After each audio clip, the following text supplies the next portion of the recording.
Hello. Today I am joined by Gareth Wright, who is Director of Physio at Tarmeem, Orthopaedic and Sports Injury Hospital in Abu Dhabi. So Gareth, thanks for joining. The weather is awful in Manchester here today. So how is it there in the UAE? Yeah, it's probably a lot different. It's hot, it's sunny, and yeah, quite dry at the moment. The summer has started, despite it being a longer and uncharacteristically wetter kind of first part of the year. Yeah, good afternoon from here. Good morning to you where you are in Manchester. Thanks for the invite. No problem. No, I really appreciate you giving your time. So it really is a small world, because I know you remember the Northern Tennis Club where we had a clinic for nearly 7 years, and so we've got some overlaps in terms of the people that we know on there. So I'm looking forward to hearing a bit more about your background and how you've ended up in the UAE. Yeah, well, I guess if we'd go back to like the kind of teenage days, I was a pretty serious tennis player. Grew up in North Wales. Played a lot of the guys from Cheshire, Lancashire, Yorkshire, but I kind of travelled all around the country. And yeah, tennis. I got to represent Wales, which was very proud to do that. I also played badminton, which normally people say playing tennis and badminton at the same time is not advised, but I managed to do that up until I was about 15, playing tennis and badminton for Wales, and just going to a local high school. And I didn't realise it at the time, but I kind of I developed like overuse injuries, because I was literally doing tennis on a Monday, Wednesday, Friday, badminton on a Tuesday, Thursday, and every other weekend either playing a tennis tournament or a badminton tournament. And I lasted until I was about 15. And then injuries started like slowing my progress, and obviously then I started going to some physio. My parents would like shell out for therapy to try and help me. I remember having like Osgood Slattis when I was a bit younger, and then I started having different types of elbow problems, and I'd go to my local physio and seemed to help. But I did kind of struggle, and I realised now that I didn't really have any good kind of support or guidance in that. Anyway, fast forward a couple of years, and I was playing football in my local high school, and I got kind of chopped down by a rugby guy and broke my tib and fib. Had to go to, almost dislocated, but fixed it. I woke up in hospital the next day, and then I would say I experienced like orthopedic physio, where actually I really needed help. I couldn't stand. I was on a frame, 17-year-old kid, and yeah, and then I kind of recovered from that. Recovered quite quickly, probably a little bit too quickly, if I'm being completely honest. But that was kind of quite a pivotal time. I was 17. And I basically lost about four months of play and lost some rankings points, and kind of slipped out of contention for maybe getting some kind of scholarship or something like that. But yeah, as things happen, worked out quite well. I had terrible / no careers advice in high school. So for my A levels, I basically just did things that I was good at and enjoyed, which was fine, but it basically meant I took maths, geography, and PE. And then halfway through my A levels, I realised I'd actually quite like to give this physiotherapy career a go. And I was like, oh, I haven't done biology. What am I doing?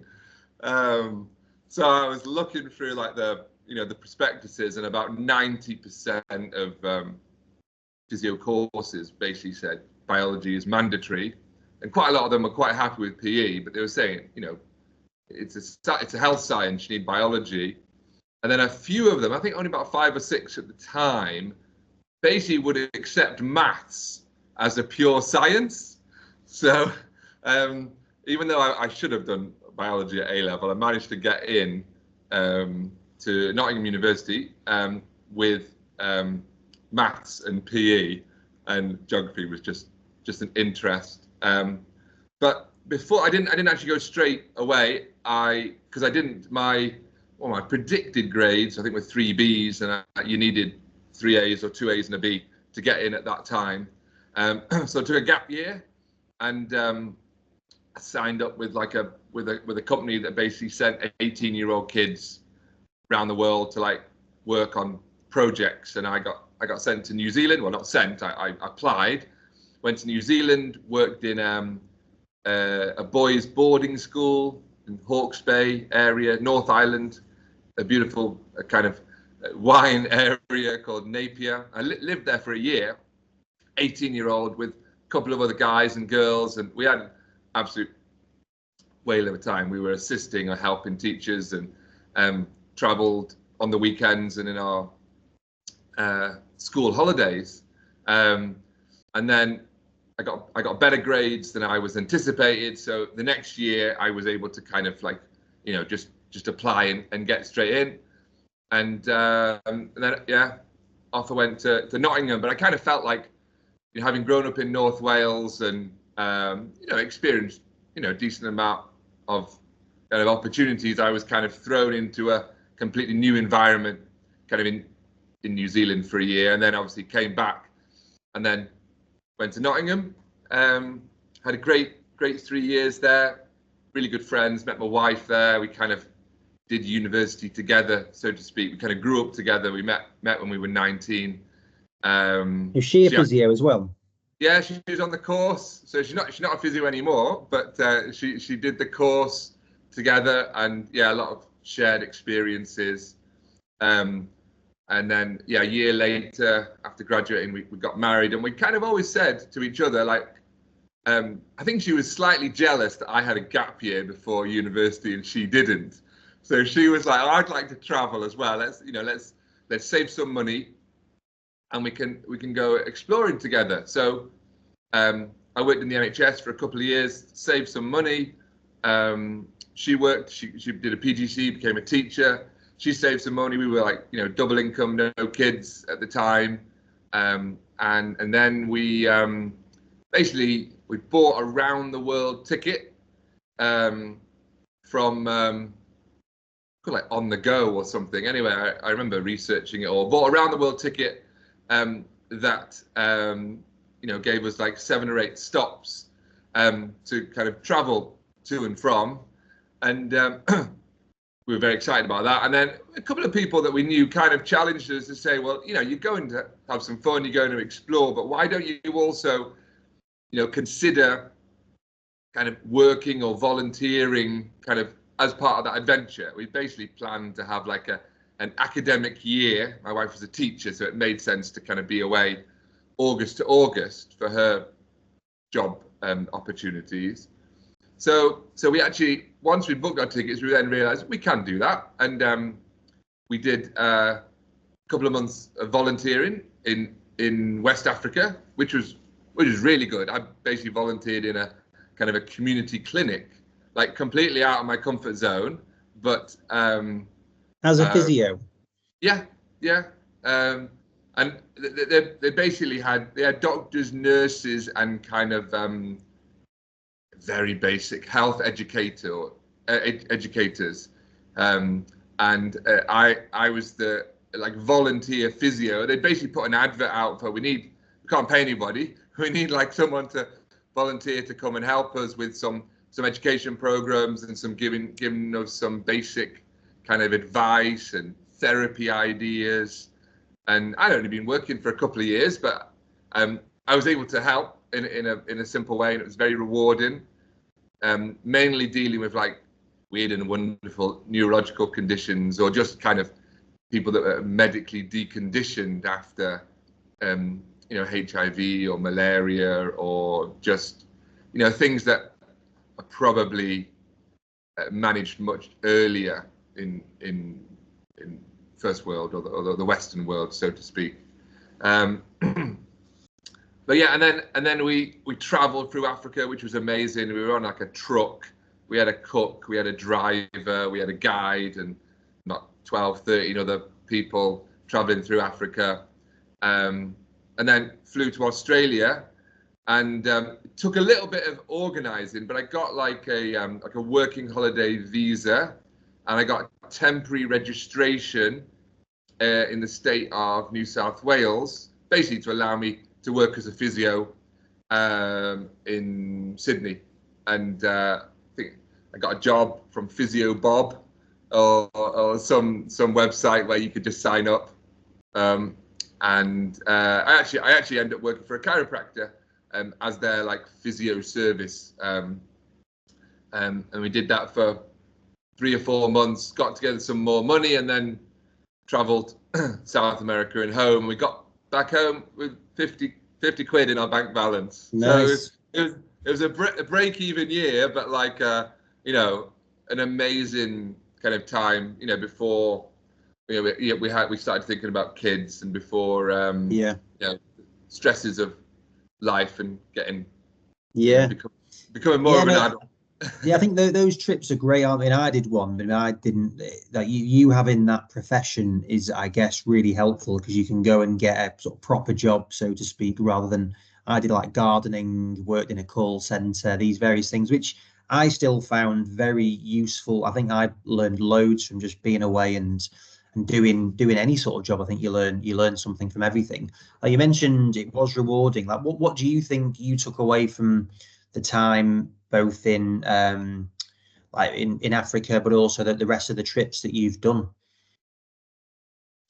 Yeah, I just really like meeting different people and hearing about their kind of lives and situations. And I think you realize when you're British and you travel overseas, you kind of do realize how fortunate we are in many ways with our kind of heritage and our education system and our healthcare system, and we kind of moan and grumble about it, but most of the world doesn't have as developed systems like we do. And you know, a lot of the places that I've subsequently worked at, you know, people are always commenting about they wish they had the kind of educational opportunities that kind of most British people kind of do get kind of on a plate, whether you take them or not. But I think also in Africa, I learned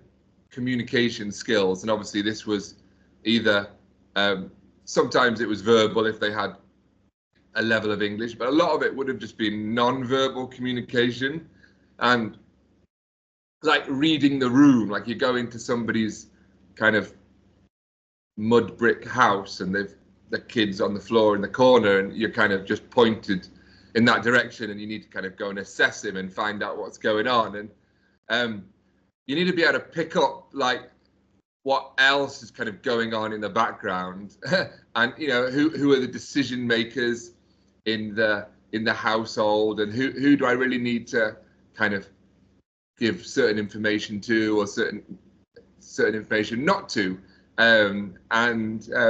I think also just the importance of kind of listening and caring. And obviously sometimes you can just show that you're caring by just being present. And I think especially in West Africa, when I was trying to help in a small way, really, when people had big problems, I think people did appreciate that, you know, I was kind of there to try to give some assistance, and just being present and following up with people and kind of listening to them. I couldn't really deliver like exactly what I wanted to deliver, because you know, there was language barriers, there was cultural barriers, there was educational barriers, there was no facilities or equipment. I had a guy, which I'm pretty certain he'd had Guillain-Barré syndrome. Obviously they couldn't diagnose that, but all his kind of history kind of made me assume that. But I got to see him kind of as he was like slowly recovering. Like he had paralysis up to here, and then it gradually kind of abated. And but his family basically thought, you know, he'd been cursed. You know, it was all kind of like, you know, witch doctor this, witch doctor that. And whilst I couldn't really kind of I wasn't going to challenge them on that. I was kind of there with, well, okay, but I can see a path forward. Can we at least try something? Because leaving him kind of in the corner, not doing anything. My basic neuro knowledge was we need to get him moving, normal movements. We need to encourage movement. We need to kind of get him standing and get him sitting and build his balance up. And yeah, that was good. I always remember that guy. I got a picture of him on my Instagram, and it'll always remember that. I saw him in the corner, like lying on the floor, and after a couple of months, he was walking around his village on crutches, and that was a huge kind of life-changing kind of opportunity to be a part of. It's quite a big responsibility, isn't it? Like, how old were you at that time? I would have been 24, 25. Yeah, so I had 3 years experience in the NHS. I did my junior rotations in Northeast Wales, Wrexham Minor Hospital, Mold, Deeside, that part of the world. And then I managed to get some senior experience in Aintree Hospital in Liverpool. It was called Fazakali at the time. I don't think it's called Fazakali anymore. Aintree now, yeah. That was on a medical. So I really wanted to do like sports and orthopedics, but I had to get a job as a senior physio because I was at the point where I was desperate to kind of progress, and the job I could get was basically being a medical physio in Liverpool, and I wasn't so keen on it, but I was glad to get that band 6 or senior 2, whatever it was at the time. But that actually prepared me more because I got all this medical knowledge as well. But yeah, I was fortunate. I had a good grounding because I think if I'd have just done, I don't know, MSK straight away and then I'd gone to Africa to volunteer, I would have had no real kind of substance to my kind of neuro understanding or kind of slower stream rehab or even cardio respiratory. Obviously, you learn that in university, but you do need to put it into practice and see that with real cases in more than just like a 4-week placement. Where, but yeah. Yeah. And so, what was your aspiration at that point? You mentioned about being in sports and MSK. Yeah. So I was, I had this kind of dream to be professional tennis player, and that I quickly realized that I basically wasn't good enough. But I thought, well, I could potentially work in sport. And whilst I was a junior physio, I did some work with semi-professional football, like evenings and weekends. But I kind of realized that I'd much rather play sports than kind of like be involved in kind of doing the rehab. So I was still kind of I played university level tennis, and I played like men's tennis, and I'd get kind of quite frustrated with everyone coming to me and asking me for kind of help and assistance, and I realized if I kind of went more and more into sport, that would be like day and night experience. And then I think also with my wife and thinking about family opportunities, we realized that I think going into kind of like professional sport is almost like a calling, whether you're an athlete or a trainer or a manager. It's evenings and weekends, and that can work for some people, but not for others. I think I also realized I wanted to kind of get as a broader experience as possible, and then I always thought I'll get that broad experience, and then I would kind of go into the sports side of things. And I think as it happened, that didn't work out, but I'm quite happy with how the last 15, 14 years have gone, and I think there's obviously certain benefits and opportunities that you can get kind of at the elite sporting level, but they're also, these opportunities are very few and far between, and being at the right place at the right time, and I think my interest in travel and being overseas and potentially being open to working in different cultures and different countries probably didn't exactly align with, let's say, trying to get a job. Like I thought, I'd like to work for the LTA and be in their medical department, sports rehab, or I might work for a football club. You can't really do that and then also, travel and be looking at kind of overseas roles at the same time. So, but yeah, I came back from Australia. It was 2008, economic crisis. My wife's job that was like promised to her didn't work out, and we just kind of said, well, let's just search for jobs. NHS weren't interested in me because I'd basically been overseas for a year, and I didn't have any current current experience in the system, so to speak.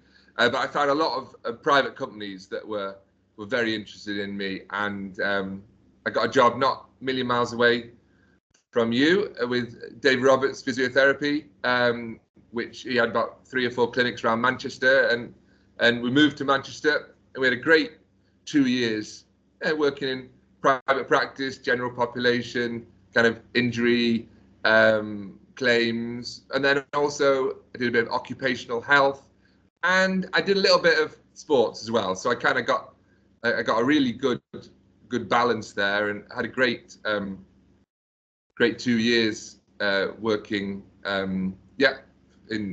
for Dave Roberts and his team there. Yeah, how did that job come about? Because I know Dave pretty well, and he's a good character. Yeah, it must have been on some kind of web portal or something. I can't remember exactly, but they were kind of a growing company. They were working in private practice, but they were doing, like I said, they did occupational health. Dave had his experience with English cricket, Lancashire cricket. He was kind of, he worked with Andrew Flintoff a lot, and that kind of like, I'm interested in that. If there's any ever opportunities within that company, that could be something. Applied, went up for an interview. I think I started the week after or something. I wasn't in a job, so I didn't have any notice period, and it was just a good fit. I think I still had my Australian suntan because I remember turning up and they were like, "Where's this guy come from? He says he's from Wales, but he's just come from the beach." So, but yeah, it was good. Yeah, and then so when you were going in to do that, did you have a rough plan? You come back from Australia, it's been a bit of a struggle coming back in terms of getting work. What was your plan at that point? I think the plan was just basically to find a good job and kind of resettle in the UK. I've had quite a lot of stages to my career, but I would genuinely say I've never really planned 2 or 3 steps ahead. It's always just been like, I need a new opportunity, or I'm ready for a new opportunity, and I'm going to go into it. And then that lasts kind of as long as it lasts, kind of, naturally comes to end, or you outgrow the opportunity, or something else comes along your path. But I knew I had to kind of get stuck in and grow and develop within the company, and I had some really good colleagues that I was able to kind of grow clinically. I also started to grow a little bit from a kind of a commercial business perspective, which I'd never really thought about or kind of had to be aware of, but I kind of started to find that interesting. In what way then? What sort of things how did that manifest itself, like becoming more commercial? Yeah, well, I think I just saw that, having a physio clinic, is great, and you can service your patients, clients, whether they're cash payers, whether they've got insurance, whether they're having a medical claim.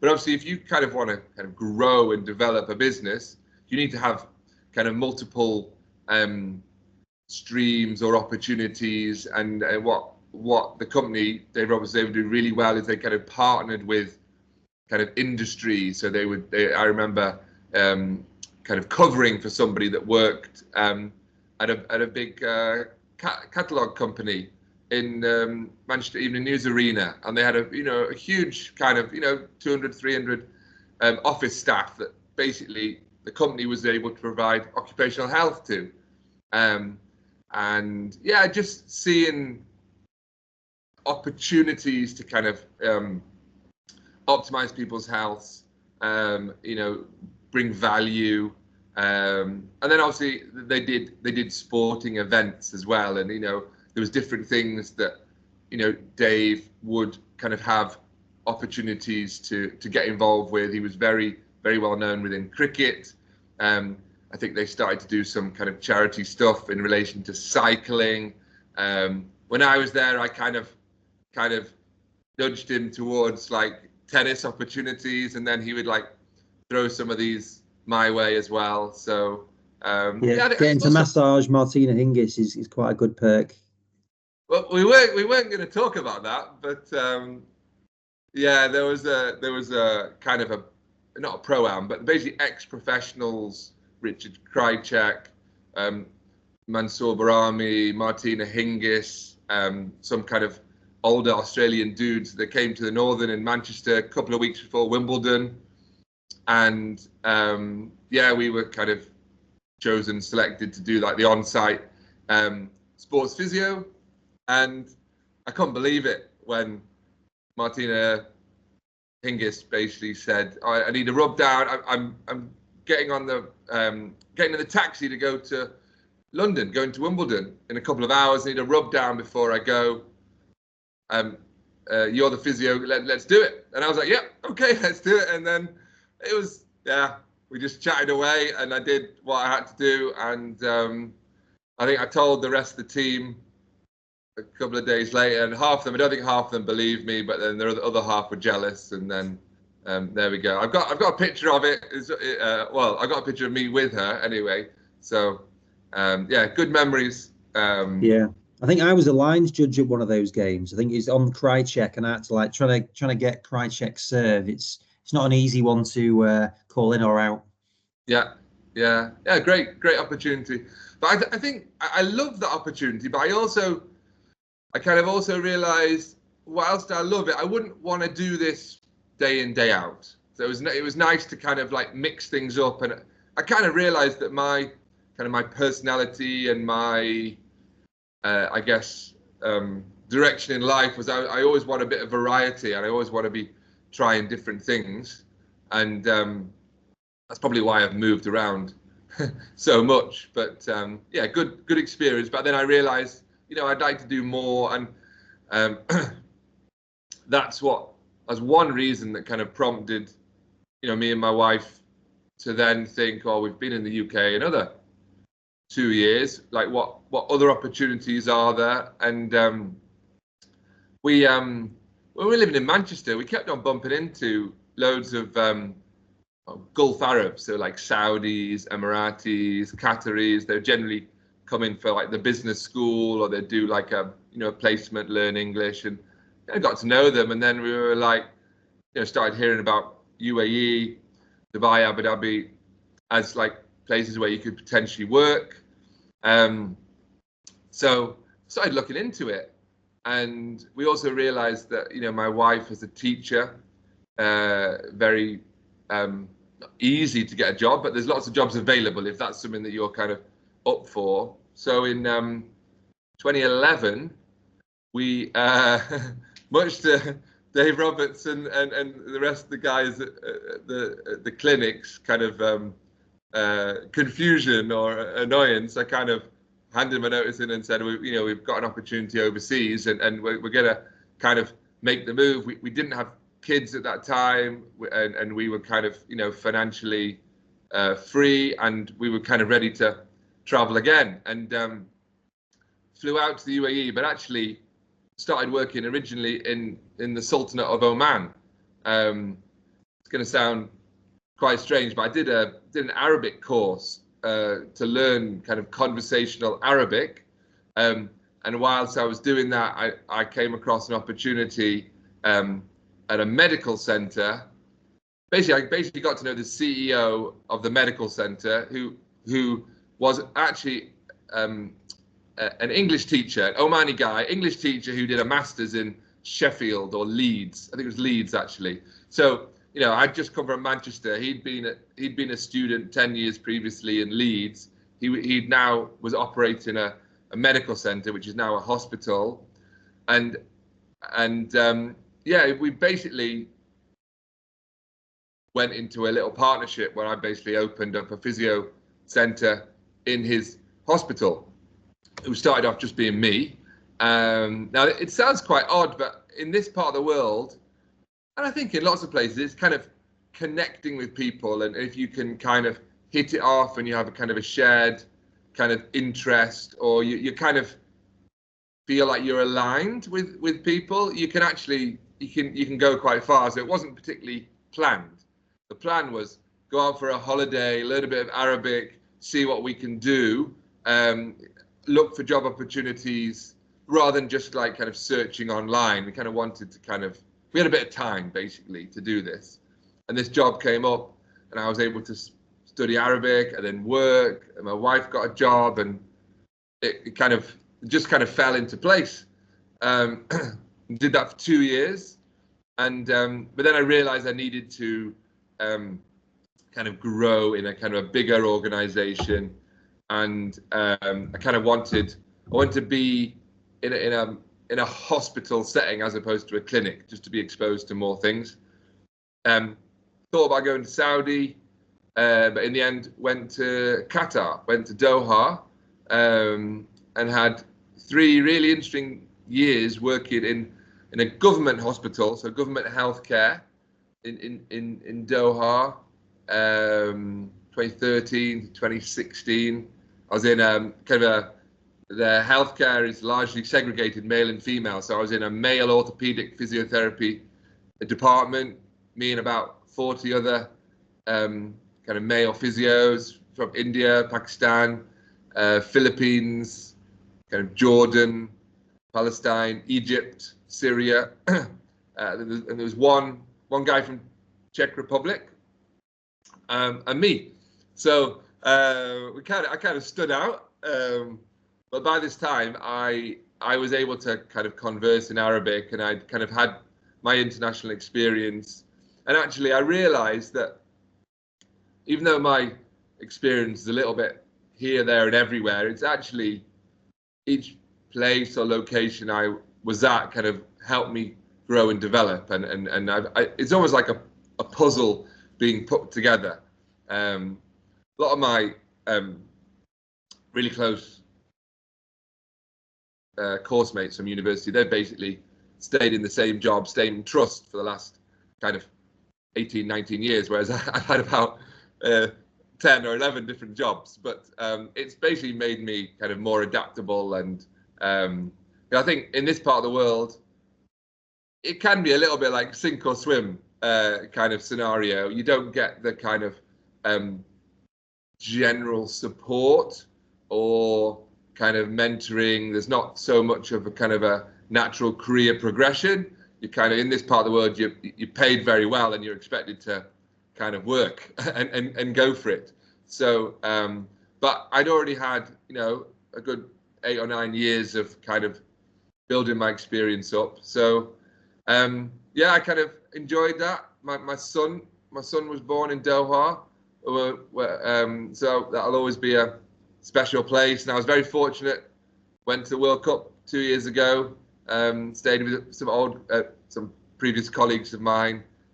Took my son back, and enjoyed supporting Wales. Even though obviously we didn't quite do what we wanted to. It was just a great experience. And then, as with most things, after about 3 years or 2 or 3 years, I kind of got itchy feet again, and I was starting to look for another opportunity. And we kind of looked at the UAE because it's very family friendly. you've got, big cities like Dubai, Abu Dhabi, but then you've also got kind of regional towns, cities where healthcare is pretty good, but is also there's a wide variety of standards, and I just felt that I'd had enough clinical mileage and experience and a little bit of leadership to be able to take on a role as a manager or in a department leading a service, and that's what brought us to the UAE 8 years ago. I moved to a city called Al Ain, which is an hour and 20 minutes from Dubai, an hour and 20 minutes from Abu Dhabi. And they've got a professional team, haven't they? Football team there. Yeah, they're playing in the Asia Cup final tonight, tomorrow night, actually.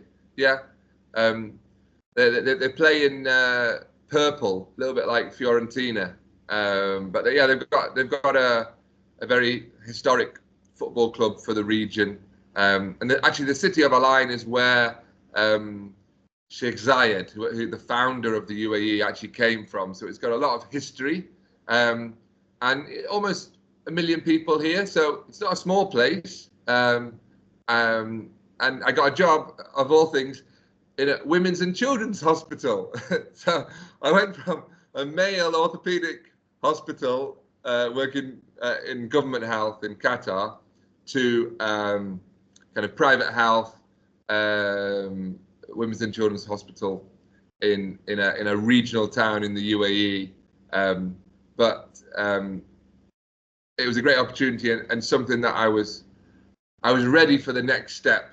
And you could kind of say, oh, that's a little bit out of your wheelhouse, so to speak. But I was also ready for kind of leadership and managerial opportunities. I wanted to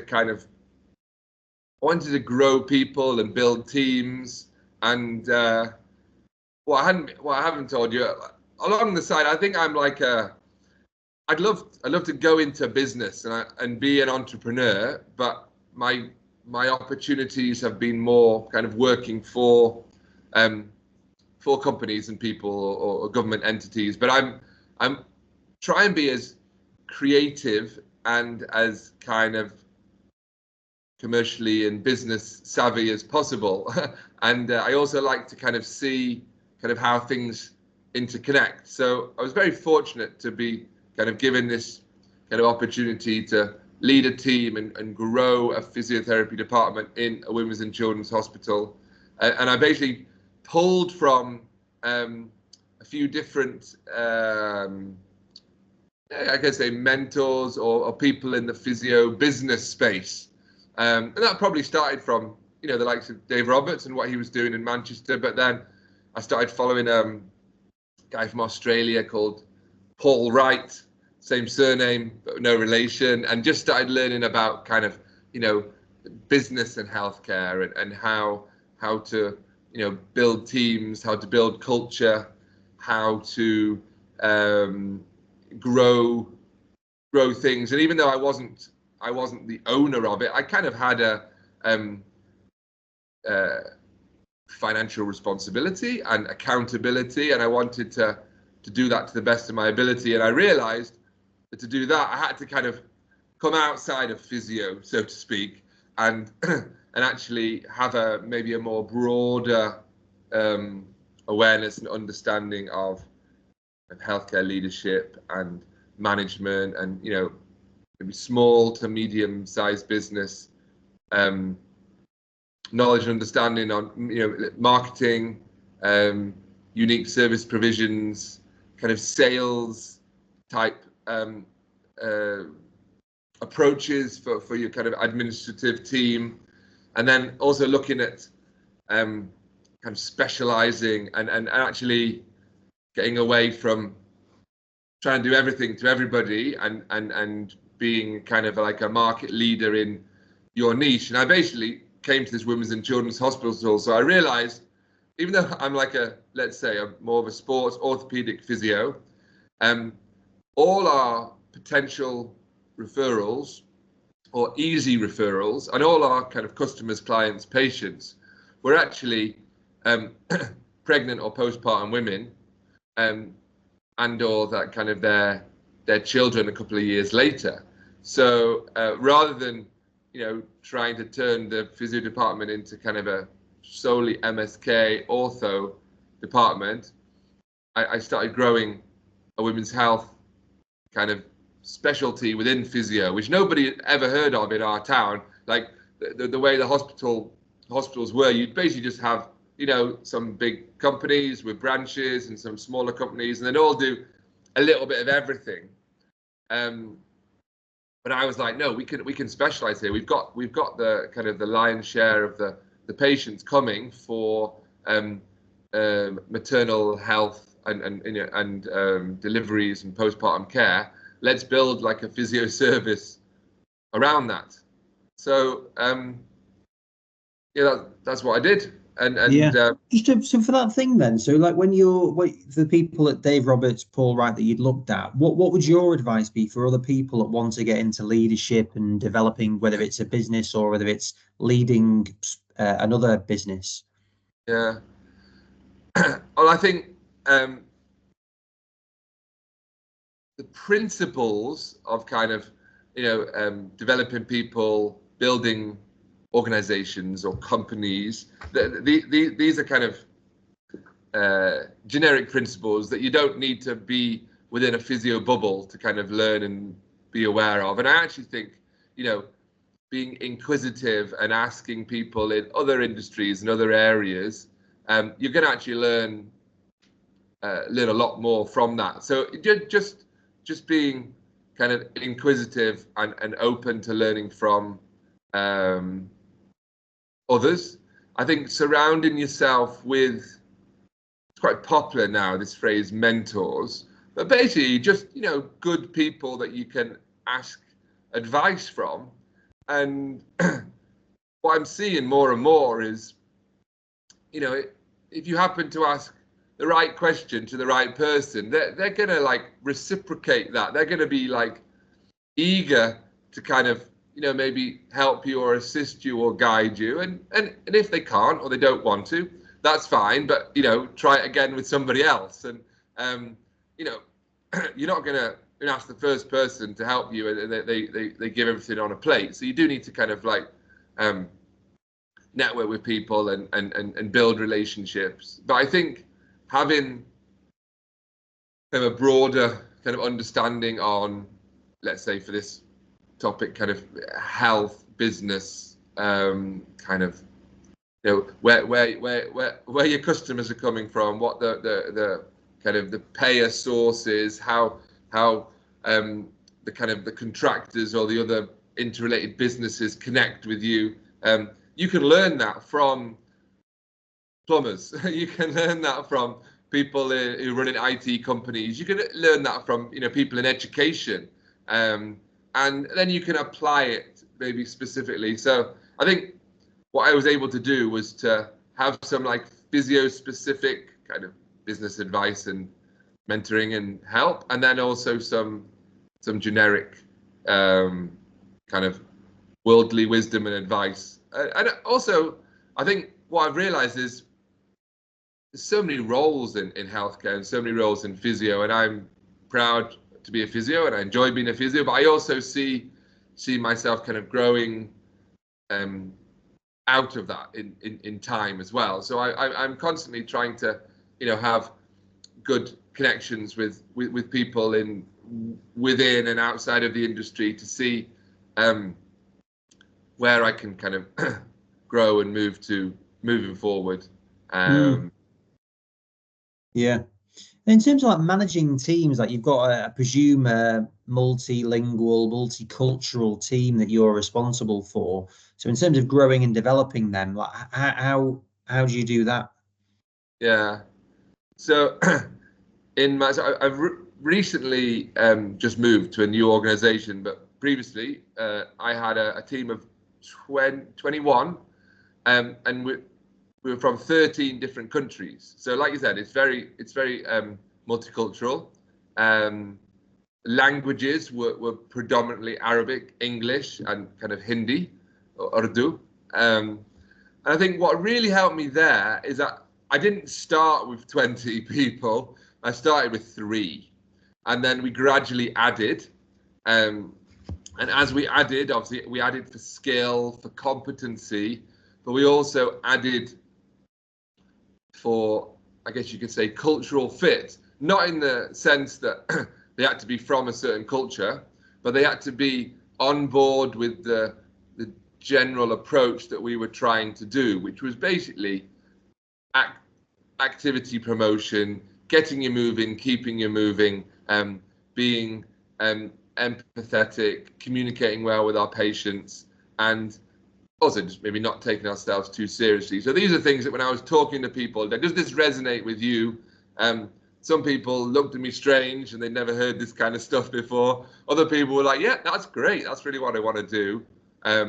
And I tell you, it does get harder as you start leading more people. And we had a kind of a sweet spot where there was about 8 or 9 of us, and everything worked really well. And then we went to like 12, 13, 14 and up to 20. And it was a little bit harder to kind of keep that kind of closeness. But then I realized I had to delegate more, and I had to kind of appoint kind of assistant managers and people that would do the roles that I did a couple of years back. And that was a learning experience for me. In my new role, I'm inheriting a pre-existing physiotherapy department, and that's great. That's also a lot more challenging because I just can't come in and start changing things. I need to listen to people. I need to kind of get to know people. I need to see where they're coming from, kind of how they see things, from a kind of therapeutic, health promoting, physiotherapy perspective. A lot of people like to be, I've realized this actually, a lot of people like to be told what to do and how to do it in a professional setting, because they can kind of almost be like in a factory, so to speak, and they can be confident with this kind of cookie cutter approach of healthcare, and I'm very against that. I like to individualize things a lot, but equally, I realize that people do that for simplicity and to maybe try to reduce the stress on their lives. But I think my next role will be a bit more challenging because I won't be building something from almost zero. I'll be trying to improve something which is already running, already working well. But I want to try and bring a bit of my leadership personality and my ability to kind of grow things further. So I've just joined an orthopaedic hospital in Abu Dhabi. It's only been open less than 2 years, so it's a very young company. They're growing rapidly. We're already planning for a kind of a relocation to a kind of a purpose-built rehab center. I'm planning a branch clinic actually in the city where I've been based and I've been living.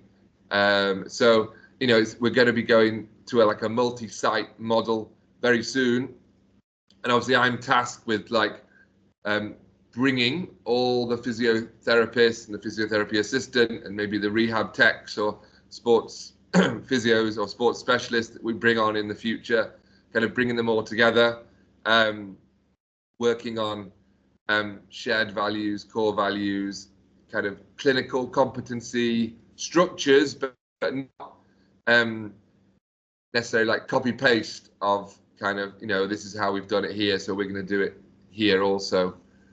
But yeah, that's my next challenge.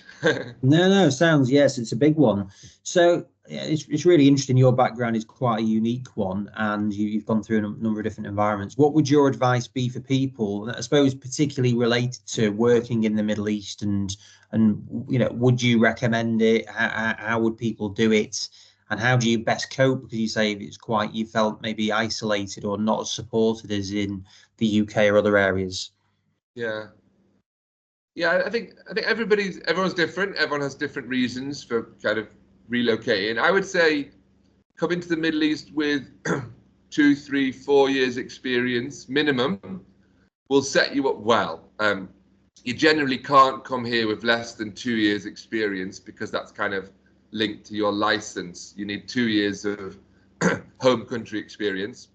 I would recommend a little bit more, because like I said, in the average employment or the average hospital, you're not going to get a lot of structured mentoring or developmental programs. There's not necessarily like a system of progression. However, that being said, there are a lot of growing number of centres that are maybe bucking that trend and offering that kind of developmental roles. One thing I would say is to take things one step at a time. Like, reflecting now, I've had all these, like, I've worked in 4 different continents and 10 different jobs and different sectors and stuff, but this wasn't like a grand plan I had 18 years ago. I basically took it one step at a time. So I think if people are looking at change or looking at opportunity, it's great to come out and have a holiday, but that you're not really going to get the reality of the experience here. But get in touch with kind of hiring managers, directors, heads of department, develop a relationship with them, ask some questions. I think places or people that you get two-way communication from or are interested in dialoguing with you are going to be places that are going to be more likely are going to be employers and places of work which you're going to enjoy. If you're just not getting anything back from people, I would take that as like a sign of that you're just a number in a list of CVs on somebody's desk. But yeah, I think the Middle East it's kind of a melting pot for people, cultures. I think you do need to be open-minded, flexible. The standards are quite varied, and also like maybe the perspectives or points of view of different therapists from different parts of the world are just different. And I think initially I was a bit like, oh, they're just wrong, or they're not doing it right, or why are they saying that, or why are they doing that type of treatment? But in the end, I'm realizing that actually there is a bit of variety. We have nice guidelines and guidelines out of the US, but they're very much linked to maybe the socio-economic or demographic population that they're serving, and the research is based on that type of person. Where actually in Asia, in Africa, in the Arab world, there's different dynamics going on and different things which influence healthcare behaviors or influence people's response to therapy or the importance of that, and cultural and belief systems are incredibly important. And obviously it's quite varied here. Islam is the main religion, but obviously there's a lot of people from all over the world. So kind of understanding that, being what they call like a global citizen, I think that's what they say, because you're not going to get your way all the time, and you need to be very comfortable with that. And I guess, yeah, humble in some respects.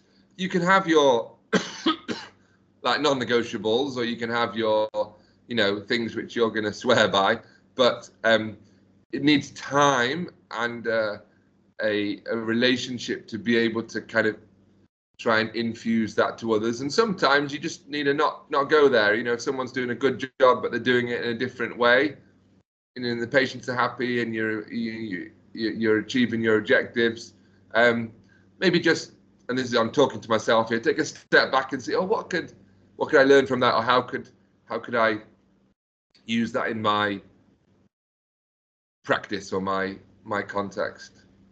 Yeah. Yeah, no, that's just really interesting. It's great to get your perspective on it, because it is the world is becoming a smaller place now, and you're the first person that we've had on that's done that with the experience that you've had in the Middle East. So hopefully people do find it interesting and useful. And yeah, no, it's good. Well, I look forward to seeing how you're getting on with your business ideas, whether you're doing your own thing or growing in the roles that you've got now. So I really appreciate you sharing your time and insights.